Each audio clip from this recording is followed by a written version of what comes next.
SAS hero, served your country. Well, I found it profoundly moving listening to Victor Gray. He's not here about himself because he gets pension credits, so he won't have to pay.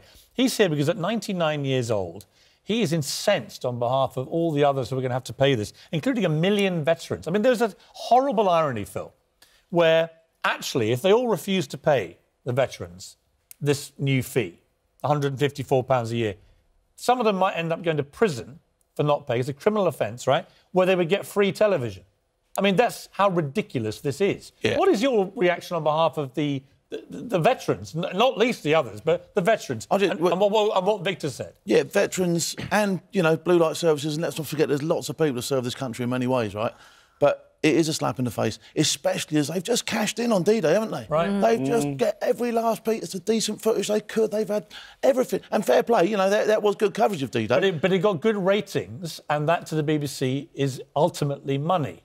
Because if they get good ratings, they get, you know, they can get more money from other ways attached to the way the BBC is run. It seems like this whole thing's about money to me, Piers. Do you know what I mean? If you want to save a bit of cash, there's probably plenty of other areas you could save cash. There's some expenses that could get dropped here and there. Probably a wage salary could come down a little bit rather than paying some of the ridiculous salaries that we do see for what we get. It's just a massive slap in the face for the ordinary person. Yeah. So, Ben Bradshaw, you're a former Culture Secretary. So it's originally a Labour policy to bring in free television licences for over 75s. The Conservatives committed to it, to continuing it in the 2017 manifesto, and it has obviously been in place since Gordon Brown introduced it. It appears to a number of people this isn't just the BBC's problem. You know, this is a social policy. This is a benefit for pensioners that is backed by the government. So should the government not step in and help the BBC out here? Absolutely right. I was on the Culture Select Committee, having just been Culture Secretary when this decision was taken. We warned the BBC this was a stupid thing to do, accepting this unexploded bomb from the government. Why did the BBC agree? I think, as you've discussed earlier in your programme, they were having a gun held to their head over the licence fee, basically. They said, you'll get this licence fee if you agree to take on this responsibility. It was a stupid thing to do. But Ben, they did raise the licence fee twice subsequent to the deal being done. They've done it twice, which is a lot of money. You know, if you raise even £1 on a licence fee and multiply it by all those who pay it, it's a lot of money. £4 billion a year comes in from a licence twice. Now they want to renege on the agreement that they made to carry on funding the free licences. Piers, I'm not here to defend the BBC. No, sure, I get it. This was a deal that the government did with the BBC, and the government forced the BBC to essentially become an arm of the Department of Work and Pensions. It's ridiculous. I mean, how would ITV like to be if you had to be an arm of government policy deciding who gets free licence fees and who doesn't? And that's why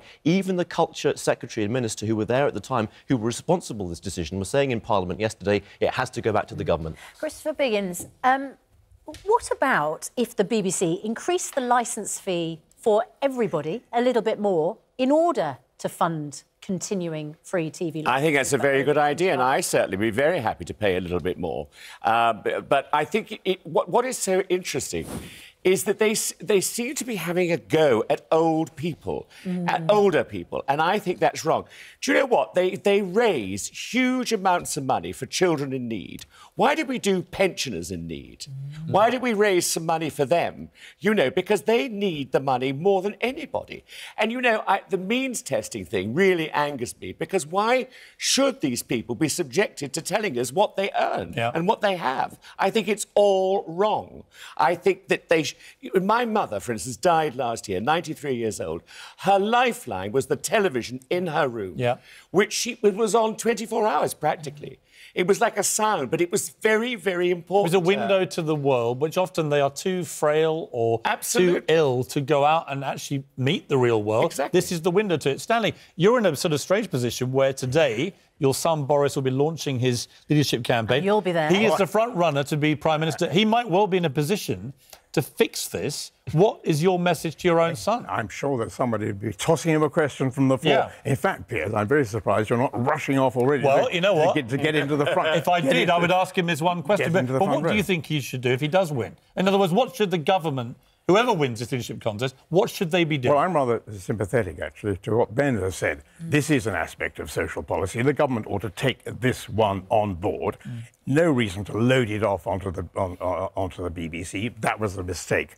I think you could say it's time to renegotiate this. Do you think the BBC? Let's just let's look at how duplicitous this might actually be. Do you think the BBC has deliberately timed this that every leadership candidate has to answer the question, and they almost try and force it back to being a government issue? Yeah. I think that this is going to come up. Of course, this is a strange place to be defending the BBC. Here I am in the heart of ITV land, but I think, Susanna worked there for years. No, hang on a moment. I worked here, in this very building. And actually, I think we're all fans of the BBC. I do defend them, but you've got to realise also the sheer demographic weight of the oldies. Well, I'm well over 75.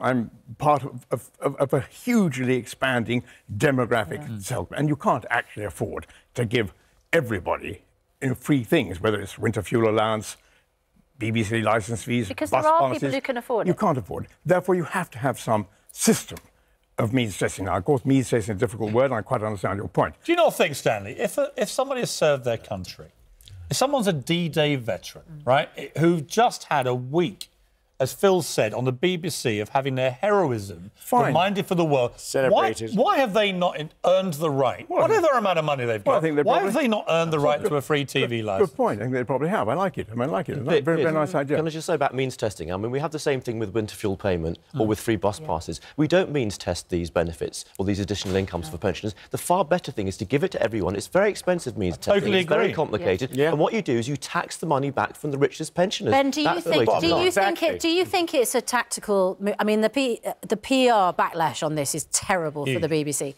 Is it and for the government? Is it? Well, this is what I'm going to ask. Is it a tactical move on the BBC's part to force the government to step in, or to announce an increase in the TV licence because then we can continue this benefit for over 75? I think to see this, the significance in the timing of this is to give the BBC far too much credit for being politically sophisticated. In my experience, they're often totally cat-handed. As you said earlier in your programme, they're not even here to defend themselves. I mean, they are terrible. Well, I at their find own that, PR.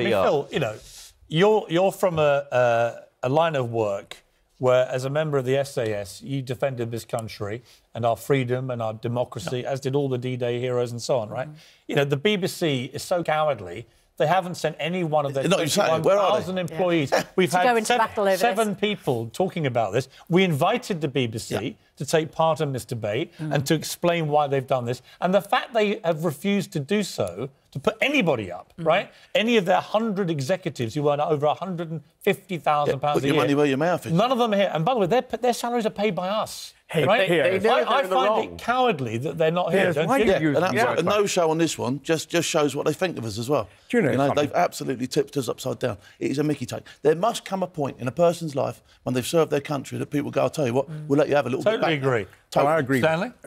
Of course, I agree with what Phil is saying about the heroism of the people who served their country. But I don't think you should use words like cowardly like this. It is cowardly. No, come on. It is cowardly. If they don't send a single person to come and take part in this panel when they've made a decision that impacts on 3.7 million pensioners, I'm sorry, Stanley, it is cowardly. And also, they know it's wrong.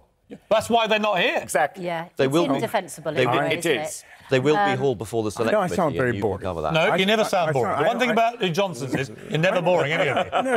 It's the wrong... There's a real issue. It's like they were sold a pup by George Osborne. They're trying to get out. George Osborne a pup, the whole thing a pup. They've done wrong, and they need to come on here or something. Someone called it an unexploded bomb. Well, whoever funds it. Right, by the way, if they were sold a pup, then shame on the BBC for allowing themselves to be sold a pup by George Osborne. They agreed to that deal. They had top lawyers looking at it. Top lawyers whose salaries, again, would be paid for that work by us, the taxpayer. Mrs May said she agreed to the withdrawal agreement, and we are shooting her out of the air on that. Well, we don't have to worry about Mrs May anymore, Stanley, because it may be your son's responsibility very soon.